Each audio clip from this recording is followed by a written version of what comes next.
হরে কৃষ্ণ। আজকে আমরা ভগবদ গীতার অষ্টদশ অধ্যায় অক্ষর ব্রহ্মযোগ। অক্ষর ব্রহ্মযোগ কি? অক্ষর ব্রহ্মযোগ হচ্ছেন কিভাবে ভগবানকে মৃত্যুর সময় স্মরণ করা যায়। অক্ষর অর্থাৎ ভগবানের অক্ষর ব্রহ্ম। ব্রহ্ম হচ্ছে কি? ব্রহ্ম হচ্ছে ভগবান একটি তেজ যোগ, অর্থাৎ ভগবানের তেজের সম্বন্ধে যোগ। ভগবানকে মৃত্যুর সময় কি করে স্মরণ করা যায়, এই জন্য আজকে আমরা অক্ষর ব্রহ্মযোগের 11তম শ্লোক এবং 12তম শ্লোক আলোচনা করব।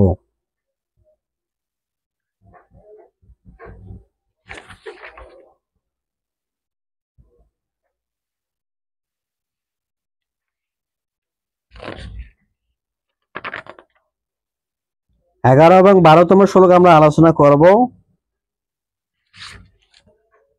তো 11 নম্বর শ্লোক আমরা পড়ি, তারপরে আমরা বাকিটা আলোচনা করব।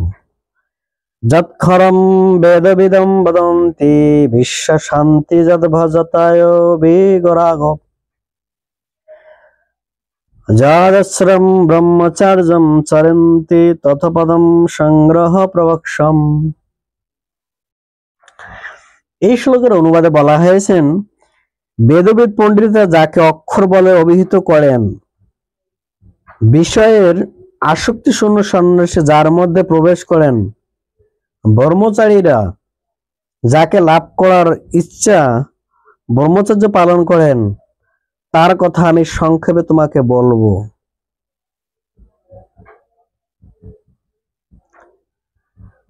তো ভগবান এখানে যে কথাটা বলছেন, অনেক সুন্দর কথা বলছেন।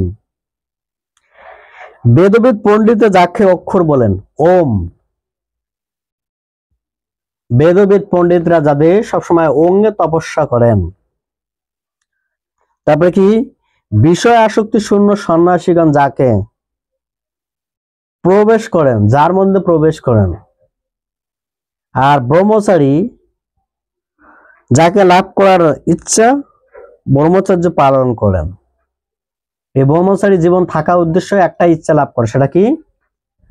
ভগবানকে লাভ করে। আমি তার কথা সংক্ষেপে বলবো।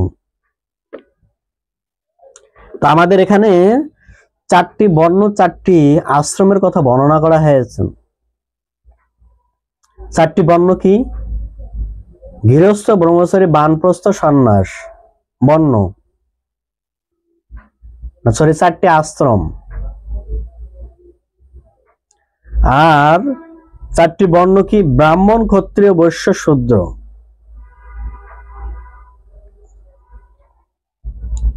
তো 4টি আশ্রম, 4টি বর্ণ, এটা সত্যযুগ থেকে এসেছেন।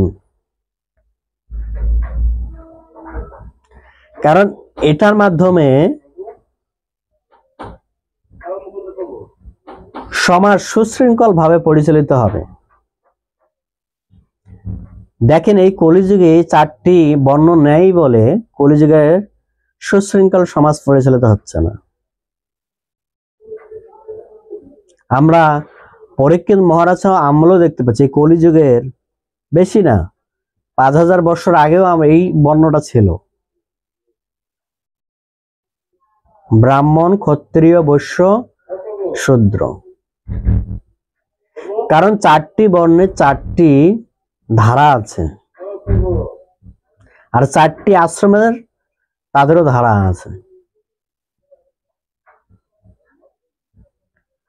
গৃহস্থ জীবন যাবে, বানপ্রস্থ জীবন আসবে, সন্ন্যাস গ্রহণ করবে, আর ব্রহ্মচারী জীবন থাকবে। এই জন্য আমাদের শাস্ত্রে, বৈদিক শাস্ত্রে গুরুকুল অপশন দেওয়া আছে।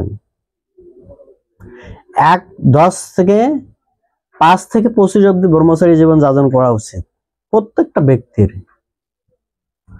অর্থাৎ আপনি যদি এই ব্রহ্মচারী জীবন যাপন করেন, আপনার দৈহিক সৌন্দর্য বা আপনার দৈহিক যে শক্তি, সেটা আপনি ধরে রাখতে পারবেন। যেটাকে বলা হয় বীর্য বলা হয় বৈদিক শাস্ত্রে।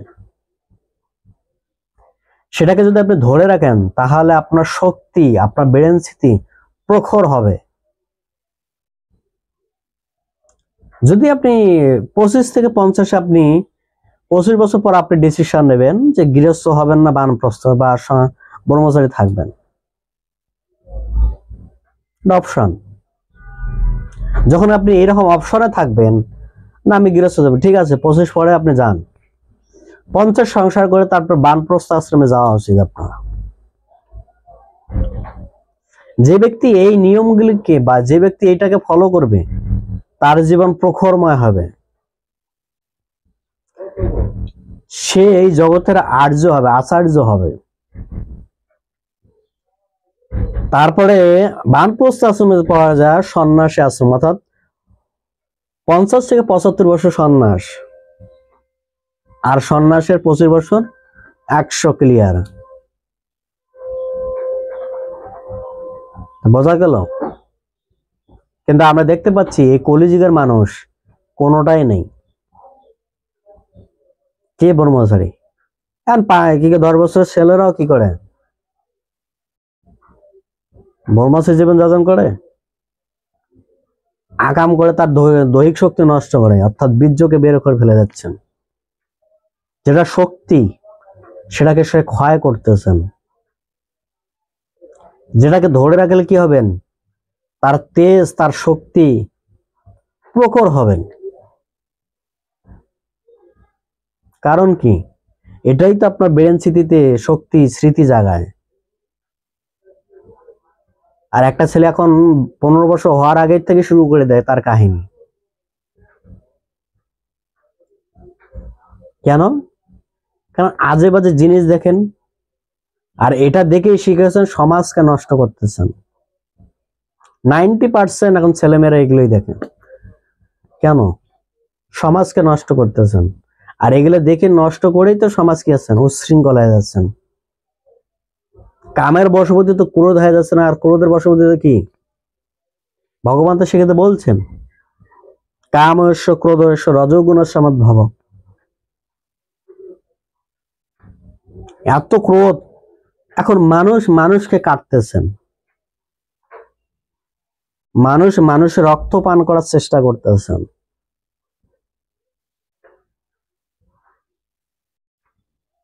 কারণ এগুলো শাস্ত্রে দেওয়া আছে।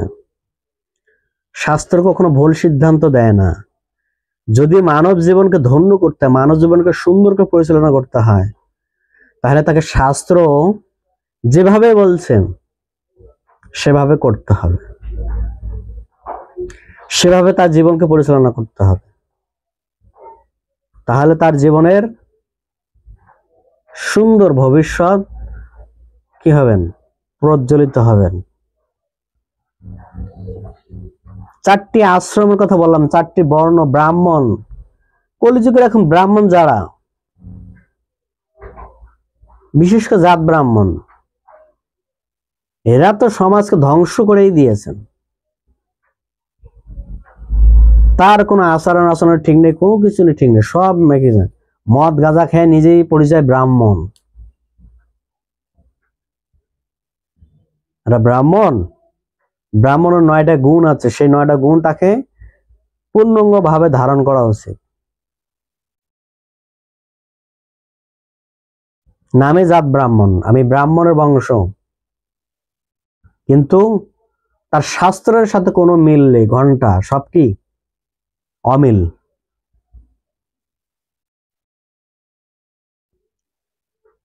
কলিযুগের এই ব্রাহ্মণে কি করতেছেন? ধর্মকে নষ্ট করতেছেন। আর এটা ওই সময় ভগবান কাকে যেন ভাগবতমের সিংহী মুনিকে অভিশাপ দেওয়ার সময় নষ্ট হয়ে গেছে ব্রাহ্মণের মন্ত্র পাওয়ার। কলি কাকে ভর করেছেন? ব্রাহ্মণকে আগে ভর করেছেন।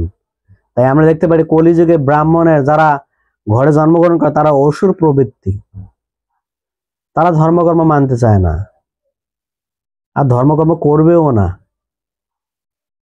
ক্ষত্রিয়, কলিযুগে ক্ষত্রিয় নাই। ক্ষত্রিয়ের কাজ হচ্ছে দুর্বলদের রক্ষা করার, সবলদেরকে কি করে পরিচালিত করে, আর যে কি করবেন দুর্নীতি করবেন তাকে দমন করা। নাই ক্ষত্রিয়,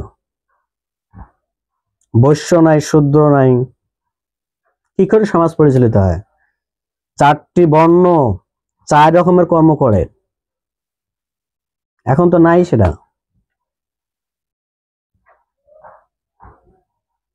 হরে কৃষ্ণ। তা আশা করি আপনাদের ভালো লাগছে। ভালো লাগে আমার ইউটিউব চ্যানেল সাবস্ক্রাইব করবেন, লাইক দেবেন এবং কোনো মন্তব্য থাকলে কমেন্টের মাধ্যমে জানাবেন। হরে কৃষ্ণ।